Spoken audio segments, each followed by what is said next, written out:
Hi guys. Today we're going to look at a super challenging work rate problem. And this is one of those keystone problems where if you have this problem really down, then it indicates that you won't have a problem with any work rate problem, speed distance problem whatsoever. The challenges in this problem are several. First off, you don't have any base number to work with. That is, it's all done in percentages. And while a lot of times this can be an asset for running a scenario, here the scenario can really trip us up, as we'll see. We also are being given different movements that are happening in different directions. And it's not entirely clear from the language in this problem that they are happening in different directions. Finally, there's a notational issue that both the problem and the answer choices are in percentage, and yet with work rate, speed, distance, many times it's best to work with fractions. And so we have the option to notationally shift over to fractions and back. So let's dive in. On its surface, this is a textbook GMAT problem.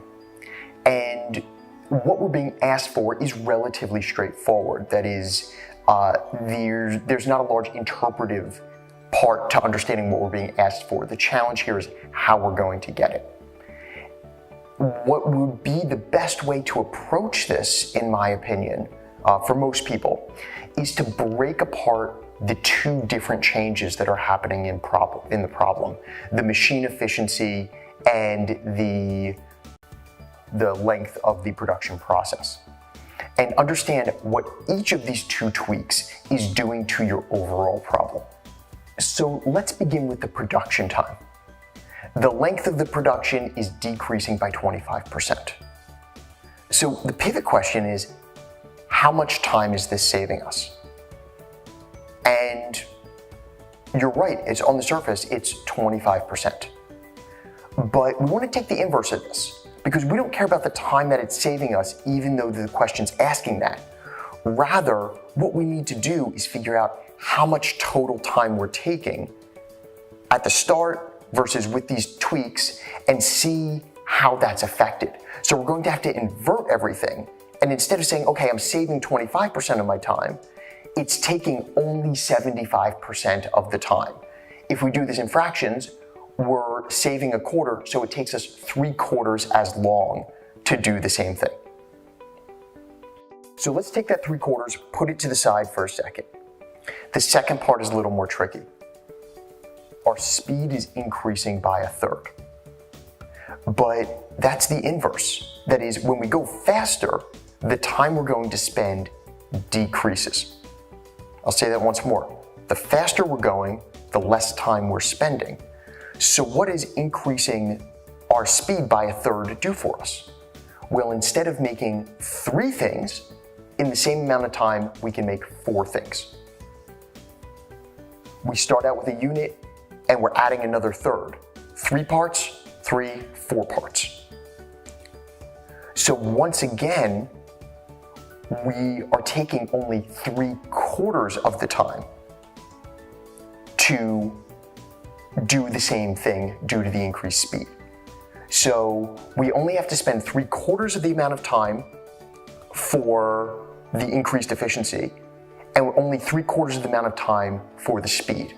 We put those together multiplicatively, and we find that it's going to take us 9/16 of the time that we used to spend doing an order. The flip of that, where we invert, is that we're saving 7/16 of our time, or a little under half.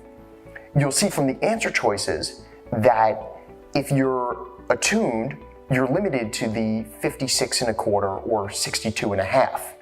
And if you're familiar with your eighths, being 50 and 62.5 is 2 of the eighths, then it's got to be that 56 number. So there's a bit of known numbers feeding into this, but ultimately the challenge is doing these inversions and recognizing that these problems are built for fractions. Not just this one, but just about every work rate problem. You want to deal with it fractionally because it's these ratios of time, the numerator to the denominator, that allow us to do things flexibly and to flip stuff around, 4/3 to 3/4 as we saw in this problem. notice here that running a scenario, especially if you choose a generic number like, okay, well, let's say I make 100 widgets, is going to get you into a ton of problems because it's going to be extraordinarily complex from a calculation standpoint.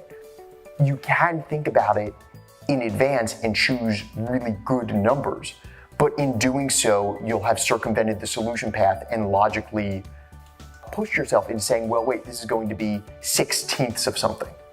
So for just about everyone out there, I would say, put it into fractions, think carefully and deeply about what each of these two switches does, and then put it all together the way you would any other problem. Post your questions below, subscribe to our channel, and come visit us anytime at apexgmat.com. I'll look forward to seeing you guys again soon.